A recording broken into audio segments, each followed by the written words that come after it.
తెలంగాణ రాష్ట్ర ఆవిర్భావంలో ఆర్టీసీ కార్మికుల అది ప్రధానమైనటువంటి పాత్ర. అటువంటి దాన్ని చరిత్రలో పాత్ర లేని దాని విధంగా చూస్తున్నారు. వాస్తవంగా ఆర్టీసీ మొదటిసారి సమ్మెమైనప్పుడు కేసీఆర్ హయాంలో అప్పుడు 55 మంది చనిపోయినరు. అప్పుడు కేసీఆర్ ఇది చేసినారు. తర్వాత మొన్నటువంటి సమ్మె కాలంలో కూడా మన 4 నుంచి 5 చనిపోయినరు. ప్రభుత్వం స్పందించడం లేదు. ఆర్టీసీ పరిస్థితి ఏ విధంగా ఉన్నది అంటే, కేసీఆర్ పీరియల్లా కొరికి చంపితే రేవంత్ పీరియల్లా నాకి చంపిండు, అంతే ఫరక్ ఉన్నది. అంతకుమించి దాంట్లో ఏమీ లేదు. తర్వాత ప్రతి పేపర్లో కూడా మీడియాలో కాంగ్రెస్ మేనిఫెస్టోలో కూడా మొట్టమొదటి ప్రాధాన్యతగా ఆర్టీసీ కార్మికుల సమస్యను పరిష్కరిస్తామని చెప్పి మేనిఫెస్టోలో పెట్టిర్రు. ఆ మేనిఫెస్టో చైర్మన్ దుద్దిల్ల శ్రీధర్ బాబు గారు, వారికి కూడా ఎన్నోసార్లు వినతి ఇచ్చినా కూడా దాని మీద స్పందించడం లేదు. ఆర్టీసీ లాభాల బాటలో ఉన్నదని ఆర్టీసీ సంబంధిత రవాణా శాఖ మంత్రి పొన్నం ప్రభాకర్ గౌడ్ గారు, తర్వాత వీసీ అండ్ ఎండి గారు నాగిరెడ్డి సార్ గారు, తర్వాత మిగతా అధికారులు పేపర్లో ఆర్టీసీ లాభాల బాటలో నడుస్తున్నది అని చెప్పి అన్నారు. మరి ఆర్టీసీ లాభాల బాటలు నడిచినప్పుడు పదవీ విరమణ చెందినటువంటి ఉద్యోగులకు ఇవ్వవలసినటువంటి బకాయిలలో ఇవ్వడానికి వాళ్ళకు ఉన్నటువంటి అభ్యంతరం ఏందో ఇంతవరకు $1 మిలియన్ ప్రశ్నగా మారుతుంది. పైసలు అనేటిది ఇది $1 మిలియన్ ప్రశ్న. ఇది అంతు చిక్కని రహస్యం. ఇది దీని మీద ఒక బాహుబలి 3 సినిమా కూడా తీయొచ్చు కావచ్చు రాజమౌళిగిన తలుచుకుంటే. ఈ ఆర్టీసీ కార్మికుల సమస్య మీద బాహుబలి 3 సినిమా కూడా తీయొచ్చు. అటువంటి పరిస్థితిలో ఉన్నది ఇప్పుడు మేము. అది ఏదున్నా అని అందరూ కూరగాయలు తినేవాళ్ళే, కానీ కోడి మాయమైంది. అలా ఉంది ఇక్కడ పరిస్థితి. అందరు వెజే, కానీ నాన్ వెజ్ మాయమైంది. ఎక్కడ ఏంటిది అనేది వరకు అంతు చిక్కని సమస్య లెక్కనే ఉన్నది. ఏదేమైనా కూడా కనీస మానవీయ దృక్పథంతో ఆలోచించి రిటైర్డ్ కార్మికులు అంటే కనీసం 70 సంవత్సరాల పైన ఉన్నాం. ఈ సమయంలో మేము రోడ్డు ఎక్కులు ధర్నాలు చేసుడు, తర్వాత ఇది చేయడం, ఇది ఎంతవరకు భావ్యత?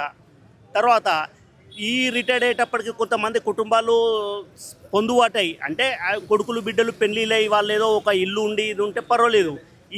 ఈ టైంలో కూడా కొడుకులు బిడ్డల పెళ్ళిళ్ళు చేయడం, ఏదన్నా ఉండడానికి ఇల్లు లేకపోవడం, ఈ దుర్భరమైనటువంటి సమస్యలతో బతుంటే ఆర్టీసీ కార్మికులకు ఉన్నటువంటి పెన్షన్ చాలా తక్కువ, 3 నుంచి 4 వేల రూపాయలు వస్తుంది. సరే, 2014 తర్వాత హయ్యర్ పెన్షన్ అనేది ఒకటి పెట్టినరు. ఆ హయ్యర్ పెన్షన్ విషయంలో కూడా కొంతమందికి అన్యాయం జరిగింది. వాళ్ళకి ఇవ్వడం లేదంటే వీళ్ళు దరఖాస్తు చేసుకున్న సమయంలో వీళ్ళు ఏదో టైంలో పీరియడ్లో ఆబ్సెంటిజం ఉన్నారు, ఇది ఎందుకు ఉన్నారు, దీని మీద వివరణ ఇవ్వండి అని చిన్నపాటి కొరివీలు పెడుతున్నారు. ఆ కొరివీలన్నీ చెప్పేటప్పటికి ఇది మీకు టైం అయిపోయింది, ఇది 3 నెలల లోపల ఇవ్వాలి దరఖాస్తులు అని చెప్పి అట్లా కూడా 10,000 పైన దరఖాస్తులు తిరస్కరించిండ్రు. దాంతో వాళ్ళకు 3 నుంచి 4 వేలు కనీసం సామాజిక పెన్షన్లు ఇచ్చేటువంటి మన 2016 రూపాయలు, తర్వాత వికలాంగులకు ఇచ్చేటువంటి పెన్షన్ మరి వాళ్ళు ఏ ప్రాతిపదిక నిర్ణయించి వాళ్ళకి ఆ విధంగా ఇచ్చిండ్రు. సరే, వాళ్ళకి ఇచ్చేది వాళ్ళకి ఇవ్వండి, దాని విషయంలో మాకు అభ్యంతరం లేదు. కనీసం మేము 34 ఏళ్ళు 35 ఏళ్ళు సర్వీస్ చేసి ఈ దయమైనటువంటి స్థితిలో మేము ఉన్నాం. ఈ స్థితి నుండి కాపాడే విధంగా కనీసం ఇప్పటికైనా ప్రభుత్వం స్పందించి మా సమస్యలన్నిటి కూడా పరిష్కరించవలసిందే కోరుతున్నాము. ఇంకొకటి, ఈ సూపర్ లగ్జరీ బస్ అనేది ఒకటి ఫ్రీ ఇవ్వండి. ఎందుకంటే మేము 34 ఏళ్ళు సర్వీస్ చేసినాం కుటుంబాలతోని. కనీసం ఇప్పుడు ఈ ఉచిత పథకం పెట్టుట్లా చాలామంది దానికి ఇదై మాకు సీట్లు లేక నిల్చొని ఇబ్బంది అవుతుంది. కనీసం ఈ సూపర్ లగ్జరీ బస్సులో ఉచిత ప్రయాణం అనేది కూడా ఏర్పడితే ఒక చిన్న వెసులుబాటు ఉంటుంది. దీనికి ఏం ఆర్థిక ప్రయోజనం కాదు, ఇది ఇవ్వచ్చు, కానీ అది కూడా ఇవ్వడం లేదు. అంటే వాళ్ళ పాలసీ మ్యాటర్ కానీ విధానపరమైనటువంటి నిర్ణయాలు కానీ ప్రభుత్వం ఏ విధంగా ఉన్నది, ప్రభుత్వాన్ని విమర్శించేంత ఇది కాదు మేము. ఒకవేళ అట్లా కూడా విమర్శిస్తే ఇక మాకు ఎక్కడలేని టాటా కేసులు కూడా పెట్టవచ్చు. కార్మికులు మాత్రం మేము జగిత్యాల నుండి ఆదిలాబాద్ నుండి వచ్చామండి. ఇంత వ్యయ ప్రయాసలోకి వచ్చాయి. కనీసం మానవీయ దృక్పథం అనేది కూడా ఇది లేదు. 34 ఏళ్ళు 35 ఏళ్ళు పనిచేసిన వాళ్ళకు కూడా మానవీయ దృక్పథం లేదు. మరి ఏంటిది, 10 కోట్ల రూపాయలు నెలవారీ ఇస్తారని చెప్పి మొన్నేదో అన్నారు. అట్లా మేము సీరియల్ ఉంటే మా జీవితకాలం ముగిసిపోతుంది. మేము అసలు అవి చూస్తామో చూడమనేది కూడా మాకు లెక్కకు రాకుంటున్నది.